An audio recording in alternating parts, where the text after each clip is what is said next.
తెలంగాణ ముఖ్యమంత్రి రేవంత్ రెడ్డి వ్యాఖ్యల తర్వాత ముఖ్యమంత్రి చంద్రబాబుకి ఏమాత్రం చిత్తశుద్ధి ఉన్నా వెంటనే రాజీనామా చేయాలని ఉరవకొండ మాజీ ఎమ్మెల్యే విశ్వేశ్వర్రెడ్డి డిమాండ్ చేశారు. అనంతపురం జిల్లా వైఎస్ఆర్ కాంగ్రెస్ పార్టీ కార్యాలయంలో ఆయన మీడియాతో మాట్లాడుతూ రాయలసీమ లిఫ్ట్ ఇరిగేషన్ ప్రాజెక్టుల విషయంలో రేవంత్ రెడ్డి చేసిన వ్యాఖ్యల మీద ఆయన తీవ్రస్థాయిలో ఆగ్రహం వ్యక్తం చేశారు. వ్యక్తిగత ప్రయోజనాల కోసం తన శిష్యుని కోసం రాయలసీమను తాకట్టు పెట్టారా అంటూ ఆయన నిలదీశారు. గతంలో రేవంత్ రెడ్డికి ఆయనకున్న బంధం గురించి ప్రతి ఒక్కరికి తెలుసునని, ఓటుకు నోటు కేసులో వారు ఎలా వ్యవహరించారో అందరికీ తెలుసునన్నారు. ఇప్పుడు రేవంత్ రెడ్డి అడిగారని రాయలసీమ లిఫ్ట్ ఇరిగేషన్ ప్రాజెక్టులను ఆపారా అని ఆయన ప్రశ్నించారు. కేవలం మిగులు జలాలు ఆధారంగానే రాయలసీమకు నీరు అందుతుందని దీన్ని గుర్తించిన జగన్మోహన్ రెడ్డి లిఫ్ట్ ఇరిగేషన్ ప్రాజెక్టును ప్రారంభించారన్నారు. అయితే చంద్రబాబు తన పాలనలో ఏ రోజు రాయలసీమ కోసం ప్రాజెక్టులు ప్రారంభించకపోగా ఉన్న వాటిని కూడా నిలిపివేస్తున్నారని ఆగ్రహం వ్యక్తం చేశారు. గతంలో కూడా ఆల్మట్టి ఎత్తు పెంచుతున్న విషయంలో చంద్రబాబు ఇలానే స్పందించారన్నారు. రాయలసీమ ప్రాంత ప్రజా ప్రతినిధులకు ఏమైనా చిత్తశుద్ధి ఉంటే ముఖ్యమంత్రి చంద్రబాబు నిలదీయాలని, అలాగే వారు రాజీనామా చేయాలని డిమాండ్ చేశారు. ఇక ప్రాజెక్టుల విషయంలో పవన్ కళ్యాణ్కు ఏమాత్రం అవగాహన లేదని, ఆయన దీని గురించి స్పందిస్తారని అనుకోవడం లేదన్నారు. ఆయన రాష్ట్ర ప్రయోజనాల కోసం ఏ రోజు పనిచేయలేదని విశ్వేశ్వర్రెడ్డి విమర్శలు చేశారు. జగన్మోహన్ రెడ్డి గారి ప్రభుత్వ హయాంలో ప్రారంభించిన రాయలసీమ లిఫ్ట్ ఇరిగేషన్ పథకాన్ని ఆపు చేయించాం. మీరు అవసరమైతే నిజ నిర్ధారణ కమిటీ వేసి విచారిద్దాం. చంద్రబాబు నాయుడు గారు ముఖ్యమంత్రి అయిన తర్వాత చంద్రబాబు నాయుడు గారితో ఏకాంత సమావేశంలో రాయలసీమ ప్రయోజనాల కోసం ఉద్దేశించబడినటువంటి లిఫ్ట్ ఇరిగేషన్ స్కీమ్ని వెంటనే ఆపివేయాలని చెప్పి తెలంగాణ ముఖ్యమంత్రి గారు మాట్లాడి ఆయన్ని ఒప్పించడం వల్లనే ఈరోజు రాయలసీమ లిఫ్ట్ ఇరిగేషన్ ప్రాజెక్ట్ ఆగిపోయిందని చెప్పి రాష్ట్ర అసెంబ్లీలోనే రేవంత్ రెడ్డి గారు ప్రకటించడం, అసెంబ్లీని ఉద్దేశించి ప్రసంగించడాన్ని బట్టి చూస్తే చంద్రబాబు నాయుడు గారు రాష్ట్ర ప్రయోజనాల పట్ల ఏ విధంగా వ్యవహరిస్తా ఉన్నాడో మనందరికి కూడా అర్థమవుతుంది. ఇంత నగ్నంగా వాస్తవాన్ని రేవంత్ రెడ్డి బయటపెట్టిన తర్వాత కూడా చంద్రబాబు నాయుడు గారికి ముఖ్యమంత్రిగా కొనసాగే అర్హత ఎక్కడుందని చెప్పి ఈ సందర్భంగా నేను ప్రశ్నిస్తా ఉన్నా.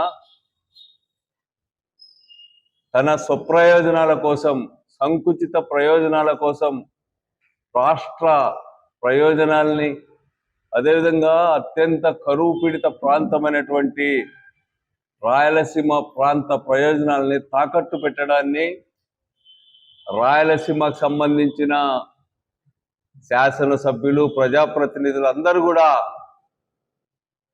ఈరోజు తీవ్రంగా వ్యతిరేకించాలా, అవసరమైతే కూడా రాజీనామా కూడా సిద్ధం కావాలని చెప్పి కూడా ఈ సందర్భంగా మేము డిమాండ్ చేస్తా ఉన్నాం.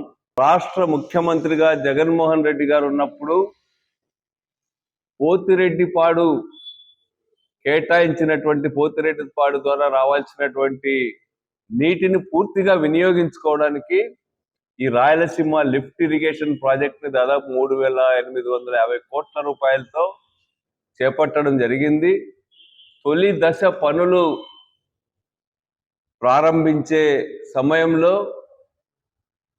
గ్రీన్ ట్రిబ్యునల్ ద్వారా, అదేవిధంగా ఎక్స్పర్ట్ అప్రైజల్ కమిటీ ద్వారా దానికి బ్రేక్ పడింది. ఈరోజు రాయలసీమ లిఫ్ట్ ఇరిగేషన్ స్కీమ్కి కేవలం డిపిఆర్ కోసమే పనులు చేశాము, తాగునీటి అవసరాల కోసమే పనులు చేస్తున్నాం, పర్యావరణ అనుమతులతో ఈ మాత్రం చేసుకోవడానికి ఎలాంటి అభ్యంతరం లేదని చెప్పి గట్టిగా వాదించి రాయలసీమ లిఫ్ట్ ఇరిగేషన్ ప్రాజెక్టుని కొనసాగించడంలో చంద్రబాబు ప్రభుత్వం పూర్తిగా చేతులెత్తేసింది. జగన్మోహన్ రెడ్డి గారికి ఎక్కడ పేరు వస్తుందో రాయలసీమ లిఫ్ట్ ఇరిగేషన్ అంటేనే జగన్మోహన్ రెడ్డి గారి ముద్ర పడుతుందని చెప్పి సంకుచితంగా వ్యవహరించింది. ఈలోగా అనేక సార్లు జగన్మోహన్ రెడ్డి గారే కాదు, వైఎస్ఆర్ పార్టీనే కాదు, రాష్ట్రంలో నీటిపారుదల ప్రాజెక్టుల సత్వర పూర్తి కోసం పోరాడుతున్నటువంటి అనేక సంఘాలు చంద్రబాబు గారిని డిమాండ్ చేశాయి. ఈరోజు కేంద్ర ప్రభుత్వం పైన అవసరమైతే ఒత్తిడి తెచ్చి లిఫ్ట్ ఇరిగేషన్ పనులను ఆపకుండా కొనసాగించాలని చెప్పి కోరడం జరిగింది. కానీ ఈరోజు రేవంత్ రెడ్డి గారు ఓపెన్ గా అసెంబ్లీలో మాట్లాడడంతో ఈరోజు నిజాలన్నీ కూడా బట్టబయలైనాయి. ఈరోజు రేవంత్ రెడ్డి గారి రిక్వెస్ట్ వల్ల, ఆయన శిష్యుడు, వాళ్ళిద్దరికి ఎంత అవినాభావ సంబంధం ఉందో మన అందరికీ తెలుసు. ఓటుకు నోటు కేసులో ఏ విధంగా చంద్రబాబు నాయుడు గారు రేవంత్ రెడ్డి గారు పట్టుబడ్డారో అందరికీ తెలుసు. వాళ్ళిద్దరూ ఒకరి కోసం ఒకరు ఏ విధంగా త్యాగాలు చేసుకుంటున్నారో కూడా మనకు తెలుసు. ఈరోజు కాంగ్రెస్ ముఖ్యమంత్రిగా ఉన్నప్పటికీ కూడా ఎన్డీఏలో భాగస్వామైనటువంటి చంద్రబాబు నాయుడు గారితో ఏ విధంగా సహకరిస్తా ఉన్నాడు రేవంత్ రెడ్డి అనేది మనందరికీ కూడా తెలుసు. ఈరోజు చంద్రబాబు నాయుడు గారు ఇంత దారుణంగా, ఇంత నిస్సిగ్గుగా రాష్ట్ర ప్రయోజనాల విషయంలో రాజీ పడడం అనేటువంటిది రాష్ట్ర ప్రజానీకం తీవ్రంగా వ్యతిరేకించాలా. ఈ విషయంలో చంద్రబాబు నాయుడు గారికి ముఖ్యమంత్రిగా కొనసాగే అర్హత ఏమాత్రం కూడా లేదు. ఈరోజు చంద్రబాబు నాయుడు గారు ఏం మొహం పెట్టుకొని సమాధానం చెప్తారో ఈరోజు మేము అడుగుతా ఉన్నాం. మీరు రేవంత్ రెడ్డి గారిది తప్పైతే, రేవంత్ రెడ్డి గారు అబద్ధాలు చెప్తే మీరు రుజువు చేయండి. ఒక రాష్ట్ర ముఖ్యమంత్రిగా రేవంత్ రెడ్డి, నేను ఆధారాలతో సహా రుజువు చేస్తా, నిజ నిర్ధారణ కమిటీ వేయండి, ఈరోజు ఆగిపోయినాయా లేదా, నేను చంద్రబాబు నాయుడు గారిని ప్రభావితం చేయడం వల్లనే రాయలసీమ లిఫ్ట్ ఇరిగేషన్ ప్రాజెక్ట్ ఆగిపోయిందని చెప్పి ఈరోజు రేవంత్ రెడ్డి గారు చెప్తా ఉంటే, దీనికి తెలుగుదేశం పార్టీ నాయకులు ఏం సమాధానం చెప్తారని చెప్పి ఈ సందర్భంగా అడుగుతా ఉన్నాం. ప్రజలకు ఇచ్చిన హామీలను నెరవేర్చకుండా ఈరోజు అమరావతి కోసం ఈరోజు మీరు తాపత్రయపడుతున్న మీకు అమరావతి కంటే అక్కడ వచ్చేటువంటి లాభాలపైనే దృష్టి ఉందనేటువంటిది ఈరోజు స్పష్టంగా అర్థమవుతోంది. అక్కడున్న రైతాంగం కూడా ఈరోజు తీవ్రంగా వ్యతిరేకించే పరిస్థితి స్పష్టంగా చూస్తా ఉన్నాం. చంద్రబాబు నాయుడు గారు నిరంతరం అమరావతి గురించి ఆలోచించడం తప్ప రాష్ట్రంలో ఇతర అనేక జిల్లాలు ఉన్నాయి. అక్కడ జిల్లాల ప్రజలు బాధలు, వాళ్ళ పంటల పరిస్థితి, అక్కడ యోగక్షేమాల గురించి ఆలోచించే తీరిక కూడా లేకుండా ఈరోజు చంద్రబాబు నాయుడు గారు వ్యవహరిస్తున్నారు. ఇవన్నీ కూడా ప్రజా వ్యతిరేకమైనటువంటి ఆలోచనలు, రాష్ట్ర సమగ్ర అభివృద్ధికి, రాష్ట్ర సమాంతర అభివృద్ధికి కూడా తీవ్ర నష్టం కలుగజేసేటువంటి విషయాలని చెప్పి ఈ సందర్భంగా తెలియజేస్తూ, ఈరోజు రేవంత్ రెడ్డి గారికి ఏం సమాధానం చెప్తారో చంద్రబాబు నాయుడు గారు అని చెప్పి నేను అడుగుతా ఉన్నా. ఈ సందర్భంగా ఏమాత్రం నైతికత ఉన్నా కూడా చంద్రబాబు నాయుడు గారు ముఖ్యమంత్రిగా రాజీనామా చేయాలని చెప్పి కూడా నేను ఈ సందర్భంగా డిమాండ్ చేస్తాను.